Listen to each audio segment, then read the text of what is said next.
Hi friends, welcome back to Rama's அரசவை kitchen. நாம் இன்றைக்கி இந்த வீடியோவில் என்ன பார்க்க போகிறோன்னா, ஒரு சூப்பரான பிரேக்ஃபாஸ்ட் ரெசிபி தான் பார்க்க போகிறோம். அதுக்கு முன்னாடி என்னோடய சேனலை நீங்கள் இன்னும் சப்ஸ்கிரைப் பண்ணாமல் இருந்தீங்கன்னா ரெட் கலர் சப்ஸ்கிரைப் பட்டனை ப்ரெஸ் பண்ணிக்கோங்க. கூடவே இருக்கிற பெல் ஐக்கானையும் கிளிக் பண்ணிக்கோங்க. நாம் இந்த ரெசிபி செய்கிறதுக்கு நமக்கு 2 முட்டை, 2 தக்காளி தேவைப்படும். இது நீங்கள் எடுத்து வச்சுக்கோங்க. நம்ம தக்காளியை நல்லா கழுவிட்டு ரவுண்ட் ஷேப்பில் கட் பண்ணிக்கலாம். ஸோ இது நல்ல ஒரு பிரேக்ஃபாஸ்ட்டாக இருக்கும். இதை நீங்கள் சாண்ட்விட்சாக கூட வச்சு சாப்பிட்டுக்கலாம். கண்டிப்பாக இதை ட்ரை பண்ணி பாருங்கள். இப்போ தக்காளி நான் ரவுண்டாக கட் பண்ணிவிட்டேன். நம்ம 2 முட்டையை உடச்சி ஊற்றிக்கலாம். இதில் தேவையான அளவுக்கு உப்பு, தேவையான அளவுக்கு மிளகுத்தூள் சேர்த்துக்கோங்க. இதெல்லாம் சேர்த்துட்டு நல்லா பீட் பண்ணிக்கலாம்.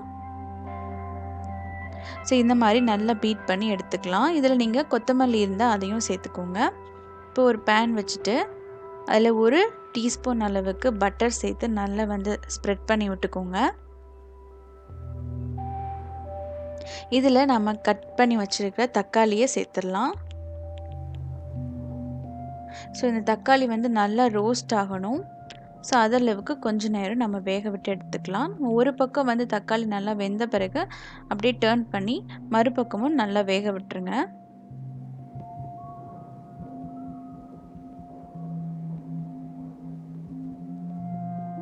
இப்போ மறுபக்கம் நம்ம டர்ன் பண்ண அப்புறம் இன்னும் கொஞ்சோண்டு நம்ம பட்டர் சேர்த்துக்கோங்க. பட்டர் இல்லைன்னா கீ இல்லைன்னா ஆயில், இது 2 எது வேணுனாலும் உங்களுக்கு சேர்த்துக்கலாம்.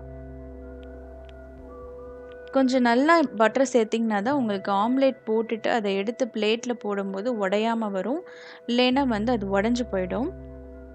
ஸோ இப்போ நம்ம மிக்ஸ் பண்ணி வச்சுருக்கிற எக்கு அதை நம்ம இந்த தக்காளி மேலே சேர்த்துக்கலாம். சேர்த்துட்டு ஒரு 5 நிமிஷம் சிம்மரில் மூடி போட்டு நீங்கள் வேக வச்சிங்கன்னா நல்லா குக் ஆகிடும். இப்போ பார்த்தீங்கன்னா ஒரு 5 நிமிஷம் ஆயிருந்து, 5லேருந்து ஒரு 8 நிமிஷம் ஆகிடும். இது நல்லா குக் ஆன பிறகு நீங்கள் கரண்டி வச்சு எடுத்திங்கன்னா அது கண்டிப்பாக உடஞ்சி போயிடும். ஸோ அந்த மாதிரி எடுத்தாதீங்க. ஜஸ்ட் அந்த ஓரத்தில் மட்டும் கொஞ்சமாக எடுத்து விட்டுட்டு அப்படியே பிளேட்டில் ட்ரான்ஸ்ஃபர் பண்ணிங்கன்னா அது ஈஸியாக வந்துடும். இதை பார்த்தீங்கன்னா அதுக்கு நீங்கள் தக்காளி போடும்போது நீங்கள் கண்டிப்பாக பட்டரோ எண்ணெயோ கொஞ்சோண்டு ஜாஸ்தியாக போடணும். அப்படின்னா தான் உங்களுக்கு எடுத்து போடும்போது பிளேட்டில் ஈஸியாக வந்துடும். ஸோ ஒரு சிம்பிளான ஈஸியான பிரேக்ஃபாஸ்ட், ரொம்ப ஹெல்த்தியான பிரேக்ஃபாஸ்ட். இதை நீங்கள் சாண்ட்விட்சு கூட நீங்கள் வச்சு சாண்ட்விச் உள்ளே வச்சு சாப்பிட்டுக்கலாம். இந்த வீடியோ உங்களுக்கு யூஸ்ஃபுல்லாக இருந்தால் சேனலை மறக்காமல் சப்ஸ்கிரைப் பண்ணிக்கோங்க. லைக் பண்ணுங்கள், கமெண்ட் பண்ணுங்கள், ஷேர் பண்ணுங்கள். தேங்க்யூ.